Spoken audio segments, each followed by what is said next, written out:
तुम्हारे पास जो भी है, जहां भी है, 40 साल बाद इसका मालिक कौन है? संपत्ति की तो नियति है, वो अपना मालिक बदलती है। वैश्या जैसी है संपत्ति, वैश्या सम लक्ष्मी अति चंचल, या का कौन पत्यारा। कोई एक की हुई नहीं भैया। दो मित्र रात में गुटखा खा रहे थे।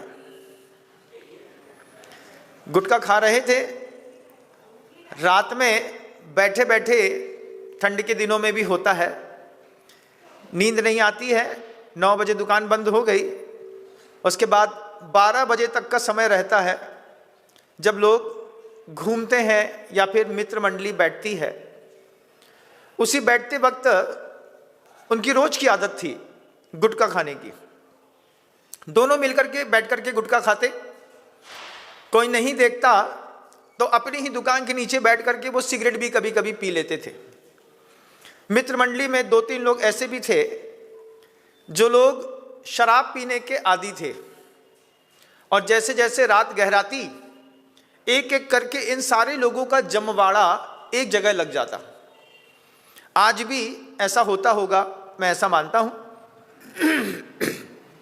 रात के समय में जितने भी यंगस्टर्स होते हैं, ये प्राय करके जो बैचलर्स होते हैं और घर के अंदर जल्दी नहीं घुसते सोने के लिए, तो ये किसी ना किसी दुकान की पट्टी में बैठ करके इसी तरीके का धूम धड़ाका करते रहते हैं। मुझे आज भी याद है वह बात को कि किसी साधु का उद्बोधन चल रहा था, और साधु के उद्बोधन में रात के 9 साढ़े 9 बजे उनकी रिकॉर्डिंग कैसेट की चल रही थी। स्पीकर लगे थे, चातुर्मास का समय था, और स्पीकर की रिकॉर्डिंग में से आवाज आ रही थी कि जीव के अनाप शनाप पुण्य के उदय चलते रहते हैं। जब ये बात वहां पर सुनाई दे रही थी तो इस बात को शराब पीने वाले, गुटखा खाने वाले, सिगरेट पीने वाले सभी लोग सुन रहे थे। सभी लोग सुन रहे थे कि जीव के अनाप शनाप पुण्य का उदय चलता है। महाराज का प्रवचन था, कैसेट पे लगा हुआ था। उस कैसेट के प्रवचन को सुनते सुनते गुटखा खा भी रहे हैं, सुन भी रहे हैं। एक आध व्यक्ति कोई अच्छा मिल जाता है तो कहता है कि भैया 2 मिनट महाराज क्या बोल रहे हैं सुन तो लो। तो वो गुटखा खाते खाते लोगों में प्रवचन सुनने का भाव आ गया। अब अजीब सी स्थिति थी, 2 लोग गुटखा खा रहे हैं, 2-3 लोग सिगरेट पी रहे हैं, 2-3 लोग मूंगफली खा रहे हैं, और उसमें से 2 लोग शराबी पी करके आ करके अच्छी स्पीड में गाड़ी चला करके गाड़ी स्टैंड में लगा करके उसी के ऊपर बैठ करके, और 12-14 लोग एक साथ बैठ करके रात को 10 सवा 10 बजे प्रवचन सुन रहे हैं। वो भी एक आश्चर्य था कि उनको प्रवचन सुनने का भाव हो गया। जीव के अनाप शनाप पुण्य का उदय। महाराज कह रहे थे अनाप शनाप पुण्य का उदय कैसा? वृद्धावस्था में करोड़ों की संपत्ति हाथ में आना, जब शरीर में इंद्रियों की शिथिलता हो जाए, खाओ तो आंत से पचे नहीं, दांत मुंह में रहे नहीं, बाल पूरे सफेद हो जाएं, तब सेठ जी के पास पैसा बढ़ा। जब चाहिए था तब तो नहीं बढ़ा। पैसे की सर्वाधिक आवश्यकता कब पड़ती है? 20 साल की उम्र से लेकर के 45 साल की उम्र तक, जब व्यक्ति के पास शरीर को लेकर के अच्छी उमंग और जवानी रहती है, उसी वक्त उसको दुनिया में सबसे ज्यादा पैसा चाहिए। अब महाराज प्रवचन दे रहे थे उस कैसेट पे, उसमें चल रहा था कि जीव के अनाप शनाप पुण्य के उदय चलते हैं।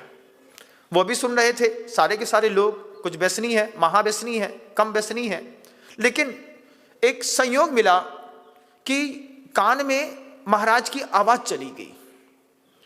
कान में महाराज की आवाज गई, गुटखा चल रहा है, सिगरेट फूंक रही है, शराब पीने वाला शराब पिया, एक बोलता है देख महाराज क्या बोल रहा है, अनाप शनाप पुण्य का उदय। तो गुटखा खाने वाला बोलता है शराब पीने वाले से, बेटा तुम्हारा भी अनाप शनाप पुण्य का उदय चल रहा है। वैसे तो तुमको इतनी दारू पीने के बाद मर जाना चाहिए था, लेकिन तुम अभी तक जिंदा हो। तो सिगरेट पीने वाला, तंबाकू पीने वाले, खाने वाले से कहता है बेटा तेरा भी अनाप शनाप पुण्य का उदय है। जितना गुटखा तू खाता है इतने में तो लोगों को कैंसर हो गया, लोगों की टट्टियाँ बंध गई, लोग चले गए, जला करके चले आए, लेकिन तू अभी भी जिंदा है। फिर तीसरा कहता है ये लंग्स का कैंसर जो होता है वो सिगरेट पीने से होता है। तीनों मित्र मिलकर के एक दूसरे को ज्ञान बांट रहे थे। महाराज का प्रवचन चल रहा था, अनाप शनाप पुण्य का उदय। क्या अनाप शनाप पुण्य का उदय? 70 साल की उम्र में केस जीते। केस जीतने पर जो जमीन 13,000 रुपए में खरीदी थी उसकी कीमत 14 करोड़ की हो गई। लेकिन 70 साल की उम्र में संपत्ति भोगने की ताकत खत्म हो गई। अनाप शनाप पुण्य का उदय। वृद्धावस्था में जब मूंग की दाल और रोटी के अलावा कुछ बचता नहीं है, तब घर के अंदर मॉड्यूलर किचन बना, बेहतरीन वाला, जिसमें वो उसमें गैस चालू करो तो उसमें ठोकना भी नहीं पड़ता है, लाइटर नहीं लगाना पड़ता, अपने आप चालू होता है। फिर उसके बाद उसमें सब्जी पकाओ तो उसमें गंध नहीं आती, ऊपर वो चिमनी लगी रहती है, उसी में से सीधे खिंचता है और बाहर चला जाता है। कब पुण्य आया उदय में? 75 साल की उम्र में। अब वो सोचता है इस उम्र में मॉड्यूलर किचन, और जिस उम्र में मॉड्यूलर किचन की जरूरत थी उस उम्र में एल्युमिनियम के टूटे बर्तन में रोटी खाई है हमने। अनाप शनाप पुण्य का उदय आपका भी चल रहा है। कुछ बच्चों का जवानी में अनाप शनाप पुण्य का उदय। अनाप शनाप पुण्य का उदय, एक वकील को देखा मैंने, वो घर में वकील थे, उनके 3-4 बच्चे थे, 4 के 4 बच्चों में इतना अहंकार कि हमारे पिताजी इनकम टैक्स के सबसे बड़े वकील हैं। इनकम टैक्स और एक्साइज के सबसे बड़े वकील होने के कारण सुबह आते साथ ही लोग माई बाप करें, पैसा दे जाएं। लड़कों को देखता था, लड़के दिन के 11 बजे तक सो रहे हैं। अनाप शनाप पुण्य का उदय। सुबह 6 बजे उठ जाना चाहिए। गुरुजी ने मुख माटी में लिखा है, प्राची में सूर्य का उदय हो रहा है। प्राची में सूर्य का उदय हो रहा है, सूर्य से किरणें फूट रही हैं, और इस वक्त जो अपने घर में सो रहा है धीरे धीरे उसकी किस्मत भी फूट रही है। वहां किरणें फूट रही है, यहां किस्मत फूट रही है। अब वो इनकम टैक्स के वकील के चारों बच्चों को देखता था, दिन के 11 सवा 11 बजे सो के उठना, उठते साथ ही इशारा करना तो सामने एक ठेला लगता था कचौड़ी का। कचौड़ी वाला भैया भैया कह करके 4 कचौड़ी ऊपर दे गया, कॉफ़ी दे गया, क्योंकि माँ ने तो 12 बजे 11 बजे भोजन बना लिया होगा, लेकिन चाय कॉफ़ी पीनी है तो पड़ोसी से बुला करके पी ली, उसके पैसे भी नहीं देना। अनाप शनाप पुण्य का उदय। पिता कमा रहे हैं, बच्चा आराम से एप्पल का एंड्रॉयड लेकर के सो रहा है। तुम्हारे बच्चे को आता जाता कुछ नहीं है। और ये अनाप शनाप पुण्य के उदय हमेशा रहते नहीं हैं, आज हैं कल मिट जाएंगे। जब कल मिट जाएंगे तब मैंने देखा उन्हीं वकील के बच्चों को, बेई वकील के बच्चे जो दिन के 11 बजे तक सोते थे, बे टोपी बेचते हुए ठेले में पाए गए। उस पर उनको चेतना जगी।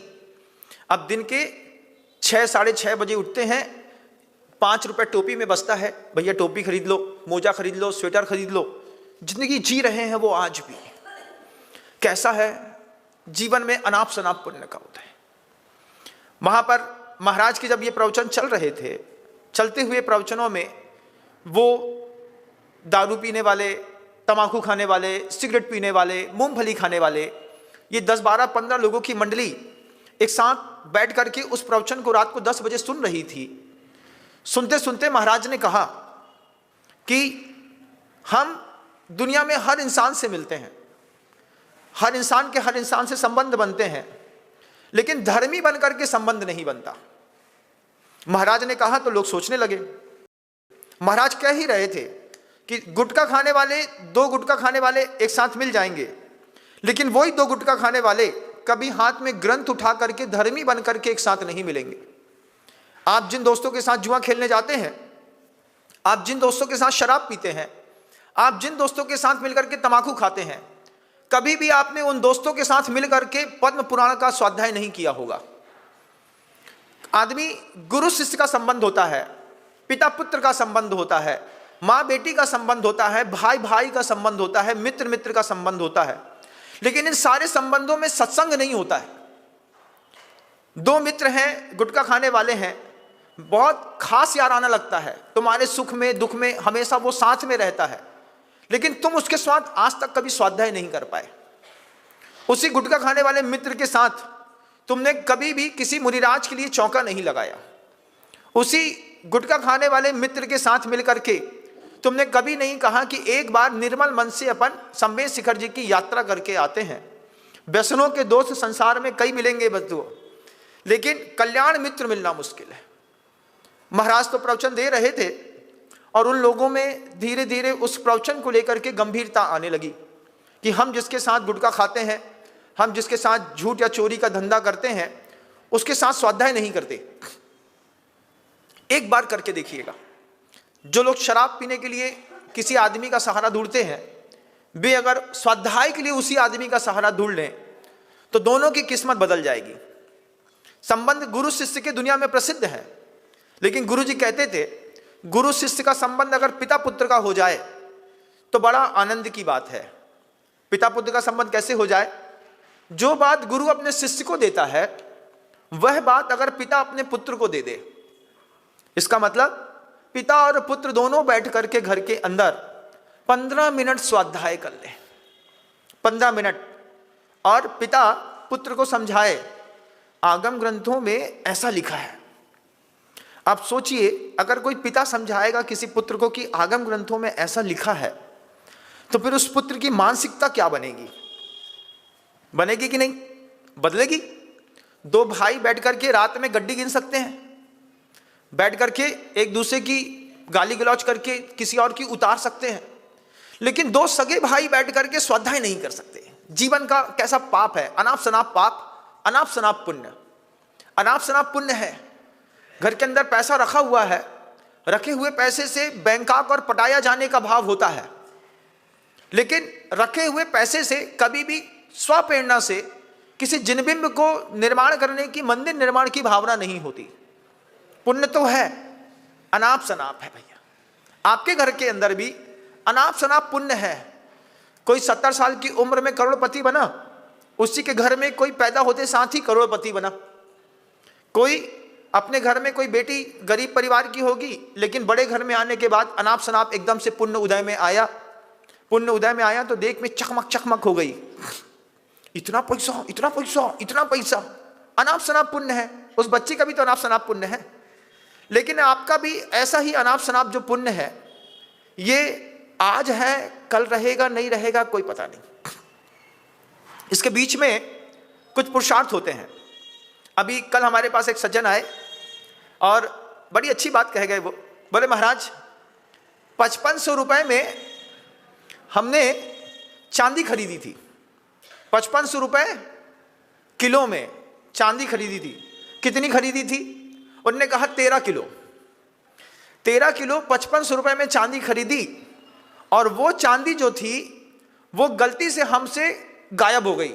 हमको पता नहीं कि कहाँ चली गई, कुछ पता नहीं। ढूंढते रहे ढूंढते रहे ढूंढते रहे, नहीं मिली नहीं मिली नहीं मिली।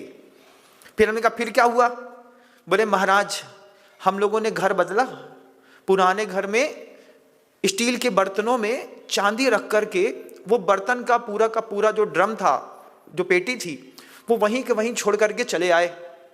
अब दुनिया भर में ढूंढी, लेकिन बर्तन के ड्रम में चांदी रखी है वो ढूंढी नहीं, और बर्तन वैसे वैसे पड़े रहे, किसी काम भी नहीं आए, क्योंकि कुछ गिलासें चटक गई, कुछ वो चटक गया। अब उसी चटके में चांदी पड़ी थी। तो इस बार सोचा कि वो मकान बेचना है, तो मकान बेचना है तो पहले मकान खाली करें। तो वो स्टील के बर्तन किसी काम के नहीं थे, उठाया और खोला तो 25 साल के बाद 13 किलो चांदी वापस हाथ में आई। आज कीमत 2,10,000 रुपए किलो है, 26 लाख रुपए का धन मिल गया। ये भी क्या है? अनाप शनाप पुण्य है कि नहीं है?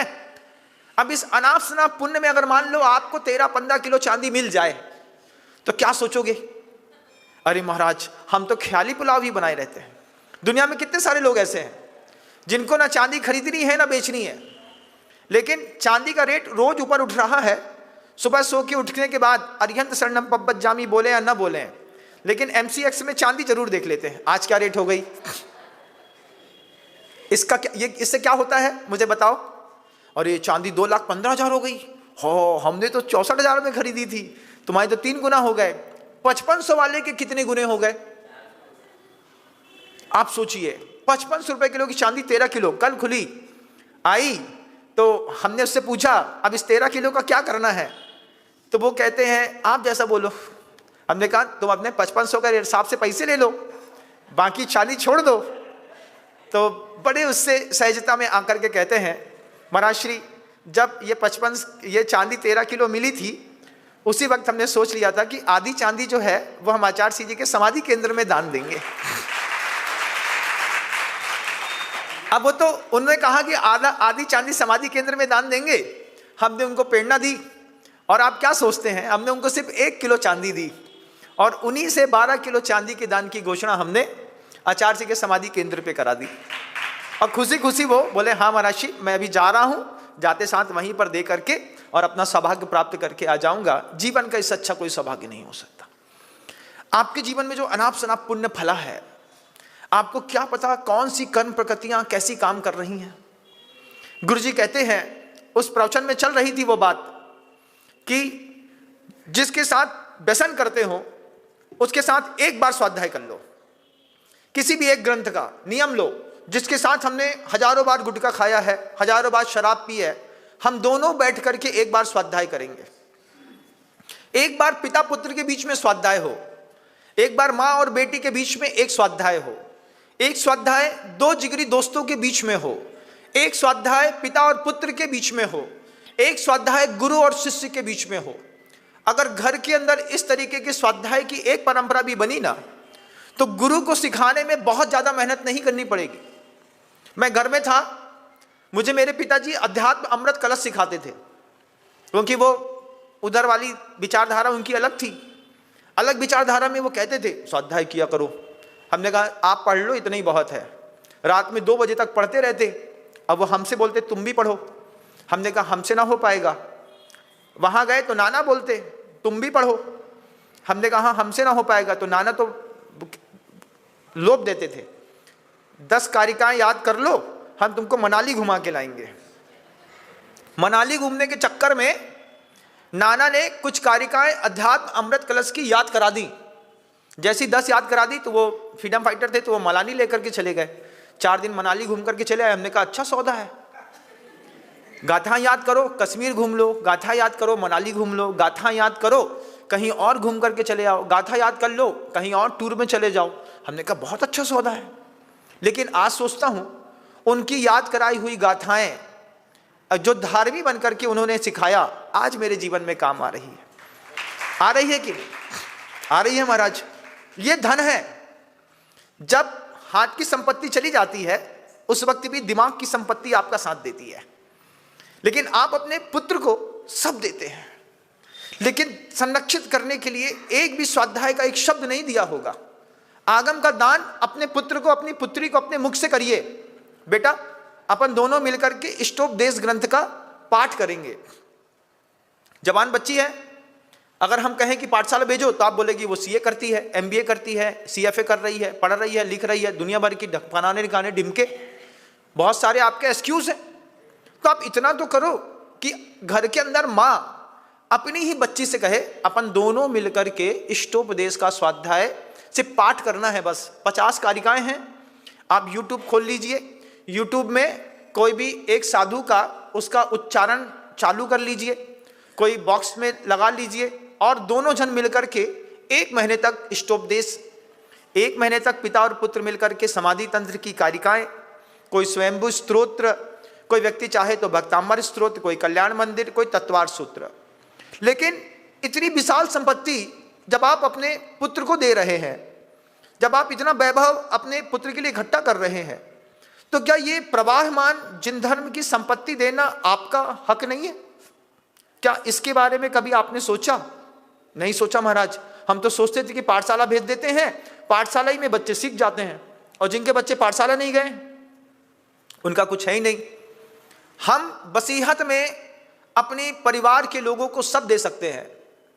जो चीज 2 कौड़ी की है वो तो दे सकते हैं, लेकिन जिसके लिए साधुओं ने गिरिकंदर दुर्गेशु ये बसंती दिगंबरा, जिन मुनियों ने शिखर पर बैठ करके उपसर्ग झेल करके कोई ज्ञान प्राप्त किया होगा, उस ज्ञान का परमाणु अगर कोई पिता अपने पुत्र को ट्रांसफर कर दे, जीवन का सबसे अच्छा धन है। पिताजी बार बार कहते थे कि अध्यात्म की संपत्ति अगर जिसके पास नहीं है, उसके पास दूसरी संपत्ति है भी तो कोई काम की नहीं है। यदि पाप निरोधोन्य संपदा किम प्रयोजनम, अत पापाश्रवोस्तन्य संपदा किम प्रयोजनम। आचार्य पूज्यपाद भगवान ने इष्टोपदेश में यह बात लिखी है। यदि पाप को बढ़ाने वाली संपत्ति तुम्हारे घर में है लेकिन पुण्य बढ़ाने वाली संपत्ति नहीं है तो संपदा किम प्रयोजनम, अत पापाश्रवोस्तन्य संपदा किम प्रयोजनम। बहुत संपत्ति है लेकिन हर संपत्ति से सिर्फ पापाश्रव होता है। गाड़ी है खूब अच्छी है, पुण्याश्रव होता है कि पापाश्रव होता है? पापाश्रव होता है। आपके यहाँ की टीवी है बहुत बड़ी लगाई आपने, पुण्याश्रव होता है, पापाश्रव होता है। बहुत अच्छा आपने स्विमिंग पूल बनाया, पुण्याश्रव होता है, पापाश्रव होता है महाराज। घर के अंदर का भोजन पुण्याश्रव का निमित्त है कि नहीं? नहीं है महाराज, उससे भी पापाश्रव होता है। तुम घर के अंदर रोटी खाते हो, उससे भी पाप कमाते हो।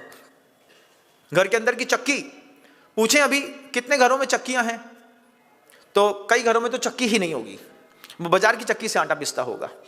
जिनके घरों में चक्कियां हैं उनसे पूछो कि चक्की कब धुली थी। तुम्हारे महाराज जब साधु आते हैं उसके एक दिन पहले साफ कर लेते हैं, धो पोंछ लेते हैं, साधु को धुला पूछा खिलाते हैं और फिर उसके बाद फिर उसी चक्की में जिंदगी जीना शुरू कर देते हैं। इससे भी बड़ी हिंसा होती है।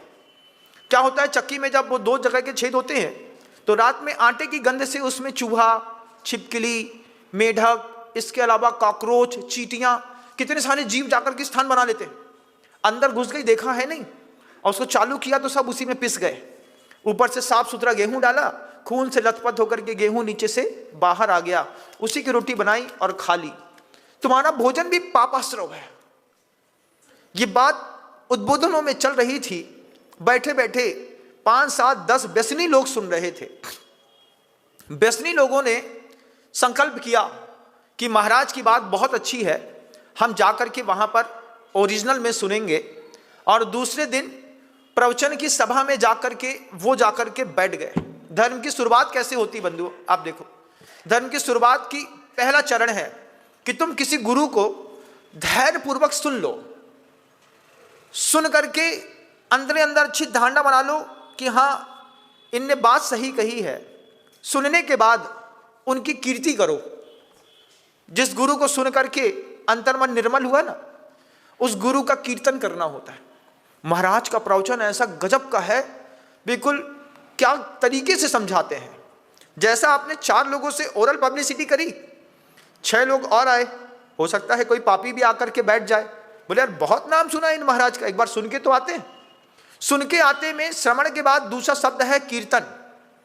कीर्तन करने पर जब आप दूसरों के सामने प्रभावना करते हैं, दुनिया में सबसे फोन में बात करते होंगे, फोन में 30 सेकंड भी अगर अपने गुरु की चर्चा करोगे तो तुम्हारा गुरु विश्व प्रसिद्ध हो जाएगा। 30 सेकंड भी व्यापारी से चर्चा करो, अरे हमारे यहाँ गुरुदेव आए हैं, उनकी हमारे ऊपर बहुत कृपा है, बस इतना बोलो। इससे क्या होता है, इतना बोलने मात्र से आपका वचन व्यवहार बदलता है। अभी तक आपके शब्दों में गुरु नहीं है, लेकिन शब्दों में गुरु आ जाने से गुरु की कीर्ति आपके माध्यम से और 10 गुना होती है। सबसे पहले श्रवणम, फिर उसके बाद कीर्तनम, उसके बाद कहते हैं स्मरणम। फिर दुकान में भी बैठे रहो तो सोचो वो महाराज जहां जाते हैं वहीं पे सबका भला करते हैं। पता नहीं अभी कहाँ होंगे, पता नहीं आज क्या उद्बोधन हुआ होगा, पता नहीं किस तरीके की उन्होंने भावना लोगों के अंदर प्रेरणा दी होगी। तो उनका स्मरण करने से हमारी पाप शक्ति कम होती है।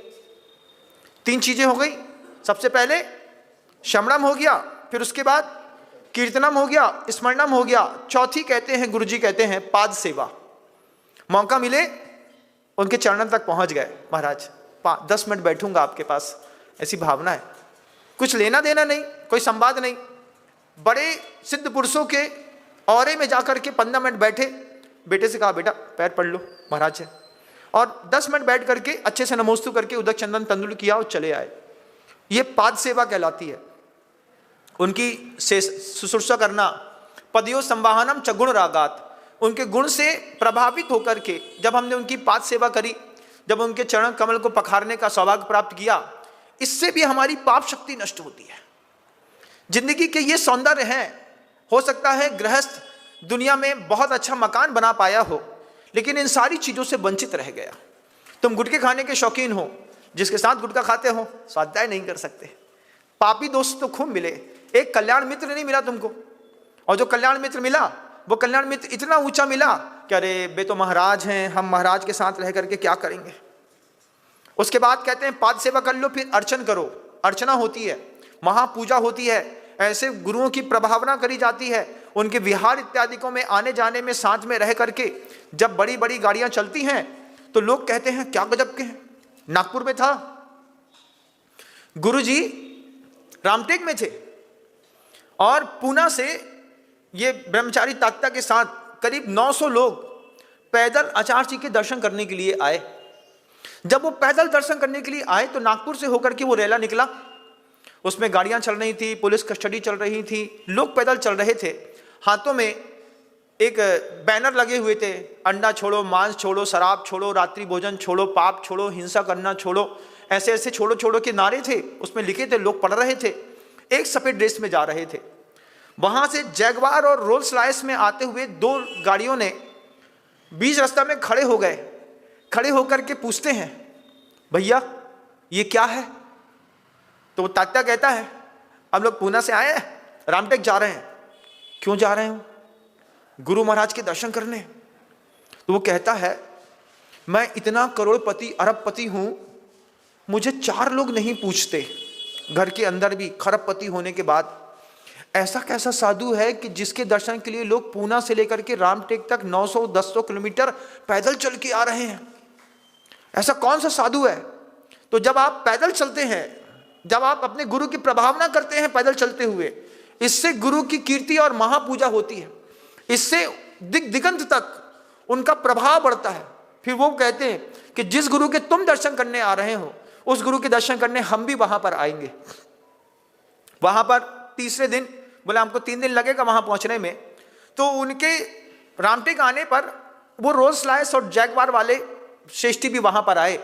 गुरु जी से मिल करके बोले मैं तो आपको जानता भी नहीं था, लेकिन इन लोगों की जनता की भीड़ देख करके मुझे लगा कि कोई इतने महान गुरु हैं जो 1000 लोगों के मन के अंदर एक साथ इतना अच्छा भाव पैदा कर सकते हैं, तो मैं आपकी वंदना करने के निमित्त से आया। ये गुरु की एक और सेवा भाव है, वंदना। अर्चना करना, कीर्ति करना, वंदना करना, पूजा करना, स्मरण करना, श्रवण करना, ये भक्ति कहलाती है। इस भक्ति से व्यक्ति बदलता है। ये परिवार में, वसीयत में, विरासत में देनी पड़ती है। भैया झुकिए, हम नहीं झुकेंगे। ऐसे कैसे नहीं झुकेंगे? झुकना पड़ेगा। अब वो लड़का रात के दिन के 10 बजे तक कमरे में सो रहा है, साधु तुम्हारे मोहल्ले से हो करके चला गया, वो लड़का साधु के दर्शन भी नहीं कर पाया। अनाप शनाप पुण्य नहीं है, ये अनाप शनाप पुण्य है। आप सबका भी अनाप शनाप पुण्य है। वो जो छोटा सा बच्चा पैदा हुआ अनाप शनाप पुण्य का धारी है। कुछ करना नहीं उसको, वो अपने पुण्य से आया है। लेकिन अफसोस इस बात का है कि उस बच्चे को अब संस्कार कैसा मिलेगा, क्योंकि बच्चा अनाप शनाप पुण्य लेकर के आया है ये तो तय है। लेकिन घर के अंदर अगर साधु ना आए, लेकिन डिस्को होता हो, घर के अंदर शुद्ध भोजन ना मिले लेकिन शराब मिलती हो। पता चला कि बड़े पापा है, उनको 2.5 पैक पीने की आदत है। हमने ऐसे लोग देखे, आचार्य जी को दान देने वाले लेकिन शराबी। शराब बेचना तो अलग वस्तु है, लेकिन पीने वाले पियक्कड़ मिल गए। अब बड़ी ख्याति प्राप्त लोग हैं, महाराज 3 करोड़ रुपए दान भी दिया, बहुत अच्छी बात है, लेकिन पिताजी को घर के अंदर 2.5 पैक रोज पीने की आदत है। अब पीने की आदत के चक्कर में बड़ी ताई के कमरे में फ्रिज में 2 बॉटल रखी है। अब कभी साफ करने बच्चा गया, उसमें से थोड़ा सा हाथ साफ करके चला आया। एक से दूसरा बिगड़ता है, दूसरे से तीसरा बिगड़ता है, तीसरे से चौथा बिगड़ता है। आपके घर के अंदर का बच्चा अनाप शनाप पुण्य का धनी है। बेटा चांदी और सोने के चम्मच लेकर के तुम पैदा हुए, लेकिन अपने बच्चे से कहना यह अनाप शनाप पुण्य है।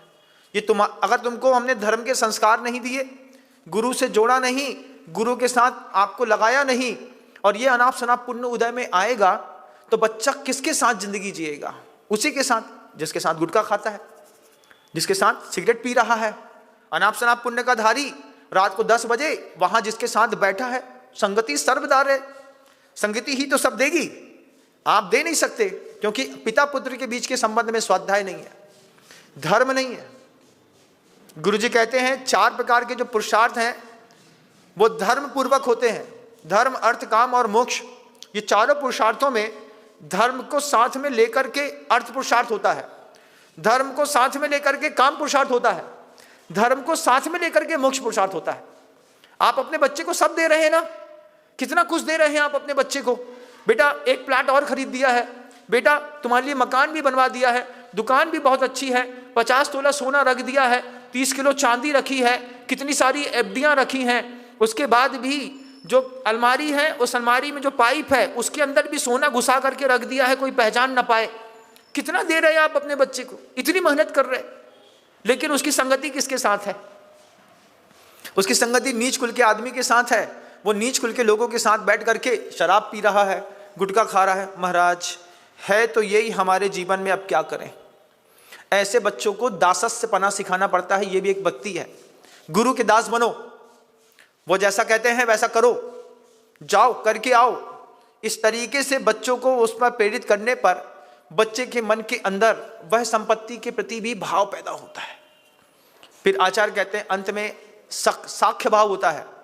एक उम्र आती है जब आप इन सब दौर से गुजर चुके होते हैं। आप श्रवण से, कीर्तन से, स्मरण से, वंदन से, अर्चन से, महापूजा से जब गुजर चुके होते हैं, जब आपके जीवन में गुरु शिष्य का संबंध बड़ा जबरदस्त बन चुका होता है, फिर गुरु और शिष्य के बीच में एक सखा भाव होता है। गुरु जी हमेशा गुरु नहीं रहे हमारे, उन्होंने हमको पिता बनकर के भी प्रेम दिया, मित्र बनकर के भी प्रेम दिया। मुझे याद है हम और गुरुदेव रोज मतलब सुबह विहार कर रहे थे, आचार्य सिंह हंसते हंसते उन्होंने अपने इस बाहु से हमारी बाही में टक्कर मारी। क्यों? उस दिन जब गुरु जी ने टक्कर मारी हाथ में, तो गुरु कर सकते हैं, हम थोड़ी कर सकते हैं, हम थोड़ी मार सकते हैं। लो, तो आचार्य सिंह जी ने टक्कर मार दी। उस वक्त ऐसा लगा कि आचार्य सिंह के मन के अंदर शिष्य भाव से हट करके मित्र भाव आ गया। ऐसा हो, ऐसा जीवन अपने गुरु के साथ जियो कि गुरु तुमको साथ में रखते रखते तुमको अपना बच्चा मानने लगे, तुमको अपना मित्र मानने लगे। इसको भी भक्ति कहते हैं कि हमने ऐसी भक्ति करी है कि अब हमारे और गुरु के पिता पुत्र के संबंध हैं। संबंधों में बदलाव इंसान को बहुत ऊंचा उठाता है। आप आज मुझे सुनते हैं और बार बार गुरुदेव के बारे में सुनते हैं, तो मैं एक ही बात कहता हूं कि मैं अपने गुरु के साथ 20 साल तक रहा।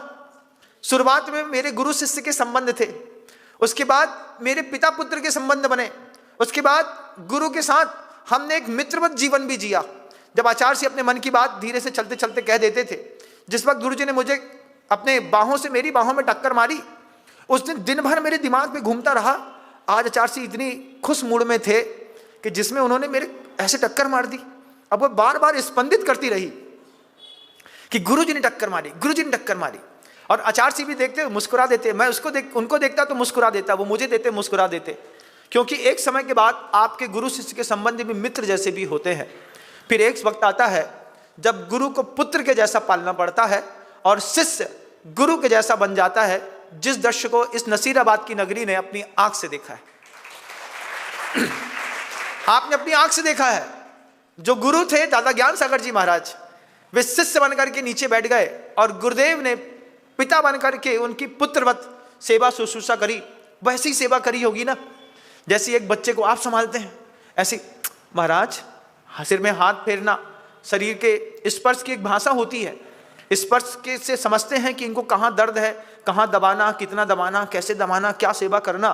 तो ये संबंध की परिभाषा तो आपने खुद अपनी आंख से देखी। ये नसीराबाद की धरती तो इस बात में इतनी गवाह रही है कि हमने एक गुरु शिष्य का पिता पुत्र के जैसा संबंध देखा है। बीच में अगर धर्म है ना तो आपकी सारी संपत्तियां बहुत दूर तक चलेंगी, लेकिन अगर आप पिता पुत्र के संबंध में, माँ बेटी के संबंध में, भाई भाई के संबंध में, इस बात को आप बहुत गंभीरता से लीजिएगा अपने अंतर्मन में। देवरानी जेठानी के बीच के संबंध में अगर एक कोई भी धर्म की किताब होती ना तो कभी दोनों के बीच में विवाद नहीं होता। खाली समय बैठ करके आपने कमोलिका और अनामिका और अनुपमा देखना तो पसंद किया, लेकिन देवरानी जेठानी दोनों ने मिलकर के कभी भक्तामर स्तोत्र पढ़ने का सौभाग्य प्राप्त नहीं किया। आज भी आप जीवन जी रहे हैं अपने घर के अंदर, आज भी आपकी जेठानी और देवरानी होगी। कितना सुव्यवस्थित परिवार होगा, जिसके अनाप शनाप पुण्य का उदय ना हो करके विधिवत क्रमबद्ध पुण्य का उदय चल रहा होगा। संबंध को सुरक्षित रखने के 1000 तरीके, उन 1000 तरीकों में सबसे अच्छा तरीका, किसी को धर्म के साथ जोड़ो। संपत्ति के साथ तो जुड़ गए, धर्म के साथ जोड़ो। बेटा अपने घर में खूब है, तुम्हारा पुण्य है, तुम्हारे घर में खूब है, लेकिन ये खूब खूब बना रहे, ये खूब बर्बाद ना हो। उसके लिए दो के बीच में धर्म का संबंध, पिता पुत्र के बीच में धर्म का संबंध। कभी अपने बच्चे से कहो चलो आज हमारे साथ तुम भगवान की पूजा करना। अरे कहाँ बोले महाराज, हम ही नहीं करे पूजा। जब पिता ही पूजा नहीं करता, बच्चे से क्या खाक बोलेगा तुम भगवान के साथ पूजा करो। हम ही नहीं करते महाराज। मंदिर उदास पड़े हैं, सुनसान और वीरान पड़े हैं। सुंदर और भव्य मंदिर मिलने के बाद भी अगर देव पूजा ना कर पाए तो दुर्भाग्य नहीं है तो और क्या है। आप बताओ, घर के अंदर बैठे हैं, आलस में रजाई के अंदर घुसे हैं, कौन निकले कौन निकले कौन निकले। आज नहीं तो कल निकलना पड़ेगा भैया। निकलोगे इसी ठंडी में तुम लोग, जितने बुड्ढे हैं ठंडी में ही निकलते हैं। कहां निकलते महाराज, रजाई से नहीं निकलते, ऊपर निकलते हैं। अभी एक बुड्ढे को हम केकड़ी में ताप के आ रहे हैं। हम केकड़ी के शमशान घाट में गए, जंगल, वहां पे एक वृद्ध की पड़ी हुई थी, उसमें आग लगी हुई थी। हमने कहा यहीं पे बैठ के थोड़ी देर ध्यान कर लेते हैं। वहीं पे बैठ करके ध्यान किया। हमने कहा क्यों बब्बा, वैसे तो तुम मंदिर में रजाई से न निकले होगे, लेकिन आज 2.5 कुंटल लकड़ी में चढ़ करके पता नहीं कहाँ निकल गए। निकलना पड़ता है। आप अपने परिवार में बहुत संपन्न लोग हैं, आप लोगों के पास अच्छी बुद्धि, आप लोगों के पास खूब पैसा है, बढ़ाए रहो अपना पैसा, लेकिन एक बार सोचो 40 साल बाद इसका मालिक कौन होगा। कोई भी संपत्ति है आपके पास गले में सोने की चैन है, हाथ में 2 तोले सोने की अंगूठी है, घर के अंदर की एफडियां हैं। एक बार विचार करो 40 साल बाद इस संपत्ति का मालिक कौन होगा। सिर्फ 40 साल बाद अंदर से आवाज आएगी, ये नाती बनेगा। अब नाती बनेगा मालिक, तो इस नाती का व्यवहार क्या होगा, इसके पास कितनी शिक्षा है, ये क्या करेगा। जब संपत्ति का मालिक ऐसे अनाप शनाप पुण्य वाले किसी व्यक्ति को बना दिया, जिसके जीवन में धर्म ही नहीं है, परंपरा क्या खाक चलेगी। अभी जिस मकान को तुमने सफेद रंग से पोता है ना, और जिसमें बहुत अच्छे से अहिंसा परमो धर्मा लिखा है, साईं बाबा लिखा है, कुछ और लिखा है, ये सफेद पुते हुए मकान कब हरी दीवार में पुत जाएंगे पता नहीं चलेगा। कैसे पुत गए महाराज, कलर हरा कर दिया। क्यों? क्योंकि तुमने लंबी दूरी का चिंतन नहीं किया। दृष्टिकोण को बहुत विस्तृत करिए, उस विस्तृत दृष्टिकोण में सोचिए, तुम्हारे पास जो भी है, जहां भी है, 40 साल बाद इसका मालिक कौन है। संपत्ति की तो नियति है, वो अपना मालिक बदलती है। वैश्या जैसी है संपत्ति, वैश्या सम लक्ष्मी अति चंचल, या का कौन पत्यारा। कोई एक की हुई नहीं भैया। सोने की चैन जो तुम्हारे गले में थी है, वो कभी तुम्हारी सास के गले में होगी। मरते मरते सास ने चैन नहीं उतारी, मरने के बाद तुमने उतारी। अब मरे की चैन है सो हम ना पहनेंगे, तो बेच करके पलट करके तुमने एक और अच्छा पैंडल बनवा लिया। संपत्ति मालिक बदलती है। आज तुम्हारे हाथ की अंगूठी है, तुम्हारी बहू के हाथ में जाएगी, और बहू के हाथ से उसके पापा के घर में चली जाएगी। बहू आकर के बोलेगी, दादाजी पता नहीं कहाँ अंगूठी गिर गई। कहाँ गिर गई कि तुम अपने पापा को दे आई, ले लो, उनके घर में बहुत पड़ी, हम 2-4 और ला के दे देंगे। इधर से पैसा निकलता है। हर महिला अपने मायके में अपना मनी सेव रखती है, हर महिला रखती है, और फिर उसी का भाई और पिताजी खा जाए तो बात अलग है। हमने तुमको 10 लाख रुपए दिए थे, धीरे धीरे बचा करके, जितनी बार मायके जाएगी उतनी बार 20,000 रुपए छोड़ करके आएगी। भैया जे हमारे पैसा सुरक्षा रख लियो, बुरे वक्त में काम आएंगे। लास्ट में पिताजी मर गए और भैया ने पूरा माल रकम हड़प ली। फिर हमारे पास, महाराज जी हम क्या करें, हमारे साथ धोखा हो गया। हमने कहा कहाँ धोखा हो गया? भाई के पास पैसे रखे थे। कब रखे थे? बोले पति से चुरा चुरा करके रोज भरते थे उसको, कि यहां सुरक्षित रहेगा, वहां सुरक्षित नहीं रहेगा, यहां सुरक्षित रहेगा। इधर सोचिए, आज आप सबको जिस संपत्ति के दान के साथ जोड़ा है, मैं आप सब महानुभावों से कहूंगा इस बात को, तुमने अपने जीवन काल में जितनी संपत्ति दान दी है, गौर से सुनिएगा, आपने अपने जीवन काल में जितनी संपत्ति दान दी है, सिर्फ उतनी संपत्ति तुमको दे करके अगर बाकी सारी संपत्तियां तुम्हारी छुड़ा ली जाएं, तो उतनी संपत्ति में क्या तुम अपना जीवन जी सकते हो? एक बार विचार करो जिस बात को मैं कह रहा हूं। अभी तुम करोड़पति हो, अरबपति हो, खरबपति हो, कितनी देर, 10, 15, 20, 25, 30 साल दान देने के बाद वो बदल करके लौट करके अपना पुण्य लेकर के आती है। फिर वही प्रश्न को कहूंगा, जितनी संपत्ति तुमने आज तक दान में दी है, आज तक 70, 80, 75, 50 साल की उम्र तक जो भी दान दिया है, अगर उतनी ही संपत्ति तुमको बाद में मिले और कह दिया जाए कि जितना दान में दिया था उतना तुम्हारा है, बाकी सब कुछ तुम्हारा नहीं है, तो उतनी संपत्ति से कितने दिन जिंदा रहोगे? बताओ मुझे। पूर्व भाव का पुण्य था, इस भाव में सेठ बन गए, इस भाव में कोई पुण्य नहीं है, अगले भाव में जाकर के तिर्यंच बन जाओगे। सुअर बन करके अपना पेट भरना भी मुश्किल होता है बंधु। इसलिए सर्वज्ञ परमेष्टि ने बोली ये बात, असमूल ग्रंथ करता रहे श्री सर्वज्ञ देवाहा तद उत्तर ग्रंथ करता रहे गणधर देवाहा प्रतिगणधर देवाहा तेसाम बचाओ अनुसार मासाद श्रीमद आचार्य प्रवर गुरुदेव विरचितम। कैसे ग्रंथों की संयोजना है। सर्वज्ञ देव ने अपनी दिव्य दृष्टि केवल ज्ञान से देखा। दान देने वाला अपने लिए साता और पुण्य प्रकृतियों का बंध करता है, अगली पर्याय में उसके लिए व्यवस्थाएं मिलती हैं। ओजस तेजो विद्या वीर विजय वृद्धि विभव सनाथा महाकुला महारता मानव तिलका भवंती दर्शन पूता। ये बात कही मैंने नहीं, सर्वज्ञ परमेष्टि ने। सर्वज्ञ परमेष्टि कह रहे हैं, जब तक वो दान देगा नहीं तब तक उसके कर्म के उदय क्षयोपशम में बदलेंगे नहीं। जब तक कर्म का उदय क्षयोपशम में बदलेगा नहीं, उसके मुंह में गया हुआ रसगुल्ला उसको पचेगा नहीं। रसगुल्ला खा लो 5 रुपए का, यहीं फंस जाए और बाहर ना निकले तो खाए हुए रसगुल्ले को निकलवाने में 2 लाख रुपए लगते हैं साहब। अनाप शनाप पुण्य का उदय आप लोगों का, कितना अनाप शनाप पुण्य का उदय, तुम्हारा पैसा कहां कहां नहीं जाता, अनाप शनाप पुण्य का उदय। लेकिन अफसोस इस बात का, पिता पुत्र के संबंध में धन के संबंध तो है, धर्म के संबंध नहीं। भाई भाई में धन के संबंध हैं, धर्म के संबंध नहीं।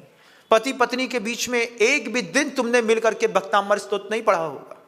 पिता पुत्र, आज भी जो पुत्र यहां पर बैठे हैं और जो पिता भी हैं, वो आप कल्पना करके बताइए कि आपने अपने पिता के साथ कौन से आगम ग्रंथ का एक पन्ना भी कभी पढ़ा हो? कभी नहीं पढ़ा। इस मामले में मैं सौभाग्यशाली, मेरे नाना मेरे पिताजी ने मुझे घर में रह कर के ग्रंथ पढ़ाए और कहा बेटा पढ़ो, ये जीवन में कभी काम आएगा। उनकी दी हुई सीख आज काम आ रही है। लेकिन आपने अपने बच्चों को सब दिया, कितना पैसा दिया, कितना कुछ संपदा है महाराज। अभी इंदौर में देख करके आया, चक्रवर्ती के महल के जैसा मकान था उसका, 4 BMW उसके घर के सामने फ्रंट में खड़ी थी। हमने उससे कहा चक्रवर्ती के अपार वैभव जैसा आपका वैभव है, आप भी जिनबिंब निर्माण में अपने परिवार का उपयोग करिए। कहता है महाराज पिताजी से पूछ के बताऊंगा। सबसे अच्छा बहाना है साधु से दूर जाने का, पिता से पूछ करके, भाई से पूछ करके, चर्चा करके बताऊंगा। हमने कहा BMW लाए थे तो पिता से पूछ के कि उनको सरप्राइज दिया था।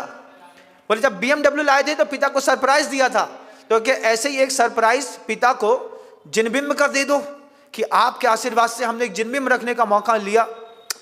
ना हो पाया उस आदमी से, उससे नहीं हो पाया। उसके ठीक बगल में किराना की दुकान थी।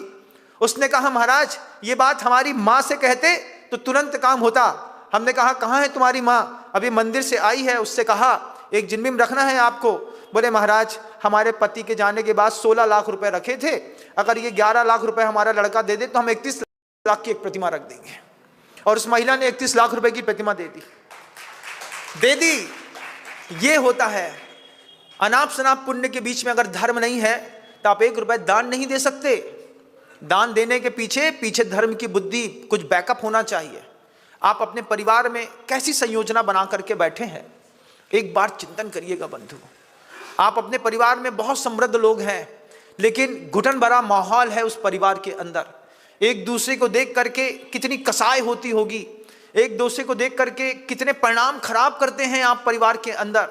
कारण सिर्फ एक, कोई एक पन्ना आगम ग्रंथ का घर के अंदर नहीं आया। कितने परिवार ऐसे जिन्होंने कोई धार्मिक पुस्तक आगम ग्रंथ को खरीद करके अपने घर में स्वाध्याय किया हो, मंदिर से किताब उठा करके घर ले गए, धर ली, रखी रही 3 महीना, उठा करके वापस मंदिर में रख दी। लेकिन कुछ लोग ऐसे भी होते हैं, ग्रंथालय जाते हैं, जेब से 1000 रुपये 5000 रुपये खर्चा करते हैं, ग्रंथ खरीद करके लेकर के अपने घर में जाते हैं, घर में जाकर के सामने ग्रंथ लगाते हैं। इस ग्रंथ घर के अंदर रखे रहेंगे, आज नहीं तो कल कोई तो उठाएगा, कोई तो पढ़ेगा, कुछ तो पढ़ेगा। एक किताब नहीं है घर के अंदर, वो लाल वाली जिनवाणी, वो भी दादी के नाम पे पड़ी होगी, लेकिन कोई ग्रंथ नहीं है घर के अंदर करोड़पतियों के। ये जीवन का सबसे महान आश्चर्य है। उद्बोधन चल रहा था, गुटखा खाने वाले, सिगरेट पीने वाले, शराब पीने वाले सब सुन रहे थे। आप आश्चर्य मानेंगे, गुटखा खाने वाले, सिगरेट पीने वाले आज मुनि बन गए उस प्रवचन को सुन करके। मुनि बन गए। देशना कमाल करती है, देशना ऐसा जबरदस्त कमाल करती है। उसमें मुनि बने सबसे पहले हमारे मुनि श्री महासागर जी महाराज, जिनके जीवन का यह दृष्टांत है। गुटखा खाते खाते, सिगरेट फूकते फूकते उसके मन के अंदर भाव आया, महाराज कितनी ऊंची बात कह रहे हैं, कभी तो तुम्हारे अनाप शनाप पुण्य का उदय चल रहा है, जिस दिन अनाप शनाप पुण्य का उदय मिटेगा उस दिन क्या करोगे। चिंतन को धारा मिली, चिंतन को धारा मिली तो सोचते हैं देखो यार, हमारे बाप के पास इतना पैसा था लेकिन हार्ट अटैक से मर गया, माँ दूसरी बीमारी से मर गई, कल को हम भी किसी बीमारी से मर जाएं, इससे अच्छा है इस अनाप शनाप पुण्य को व्यवस्थित कर लें। सही वक्त पर देशना कान में चली गई। गुटखा सिगरेट पीने वाले महासागर महाराज बन करके आज पूरे देश में धर्म की प्रभावना कर रहे हैं। उनके बगल में मूंगफली खाने वाले भी धर्म की प्रभावना कर रहे हैं मुनि बन के, ये भी बता देते हैं। हाँ, सबके अपने अपने वैभव हैं, अपना अपना जीवन का अनुभव है, अपनी अपनी दुनिया है। लेकिन सबसे बड़ी बात होती है जब 2 मित्रों के बीच में धर्म आ जाए। आपके परिवार में 5, 7, 10 लोगों के बीच में रहते हैं। अभी किसी ने कल कहा था हमसे, महाराज संयुक्त परिवार में रहते हैं। हमने कहा संयुक्त परिवार में देवरानी जेठानी के बीच में एक ग्रंथ का स्वाध्याय, माँ बेटी के बीच में एक ग्रंथ का स्वाध्याय। आप सोचो, एक महिला है अपनी देवरानी के साथ अपने रिलेशनशिप को व्यवस्थित करने के लिए 15 मिनट स्वाध्याय कर रही है, अपनी बच्ची को बचाने के लिए 15 मिनट उसके साथ स्तोत्र पाठ कर रही है, पति को व्यवस्थित रखने के लिए पति के साथ तत्वार सूत्र का पाठ कर रही है। तब जाकर के जीवन का सामंजस्य बनता है। नहीं तो खूब पैसा है तुम्हारे पास, तुमको तुम्हारे पैसे की गति नहीं दिख रही, तुमको तुम्हारी मति भी नहीं दिख रही, लेकिन आगम ग्रंथों में सब दिख रही है। विद्या विवादाय धनम मदाय शक्ति परेशान परिपीडनाय विपरीत में तत्खलुयस्येतम दानाय रक्षणाय च धर्मनाय। क्या कहा है? विद्या काय के लिए विवाद आए, बहुत ज्ञान है, अच्छा भिड़ाओ। धनम मदाय, धन मद पैदा कर रहा है। शक्ति परेशान परिपीडनाय, दूसरों को परेशान करने के लिए शक्तियां लगी हुई हैं। विपरीत में तत्खलुयस्य, इससे विपरीत है सज्जनों की संपदा। दानाय धानाय च रक्षणाय, दान के लिए, धर्म के लिए और रक्षा करने के लिए अपनी संपत्ति का प्रयोग करते हैं वो लोग। आप किस प्रकृति के हैं ये आप जानिएगा, लेकिन अगर आपके घर के अंदर इसी तरीके का सत्य पल रहा है कि देवरानी जेठानी के बीच में धर्म नहीं है, पिता पुत्र के बीच में धर्म नहीं है, भाई भाई के बीच में धर्म नहीं है, पति पत्नी के बीच में धर्म नहीं है, तुम्हारी संपत्ति 40 साल बाद ऐसे नीच आदमी के हाथ में जाएगी, तुमको भी अफसोस होगा। इसके लिए मनुष्य पर्याय में इतनी मेहनत करी और 40 साल में मेरे देखते देखते मेरी प्रॉपर्टी कहां से कहां चली गई। अपनी रक्षा करिएगा बंधुओं। जीवन का सौभाग्य है अच्छा गुरु मिलना, जीवन का सौभाग्य है अच्छे गुरु का सही समय पर उपदेश मिलना। गुरु जी कहते थे सही बात सही समय पर समझ में आ जाए, इससे बड़ी दुनिया की कोई खूबसूरती नहीं है। आपको भी सही बात सही समय पर रखी है, आपको लगे कि समय सही है, बच्चे को धर्म के साथ जोड़ के बचाया जा सकता है, जवान बेटी को लौटाया जा सकता है, देवरानी के साथ रिलेशनशिप बचाई जा सकती है। बीच में माँ भगवती को जरूर रखिएगा, इसने सबके ऊपर उपकार किया है। आपका जीवन भी मंगलमय बने भावनाओं के साथ। गुरुदेव श्री विद्यासागर जी महाराज। जा वाणी के ज्ञान से सूझे लोकालोक, सो वाणी मस्तक नमो सदा देथूं धोक। हे जिनवाणी भारती तो हे जपो दिन रैन, जो तेरी शरणा गहे सो पावे सुख।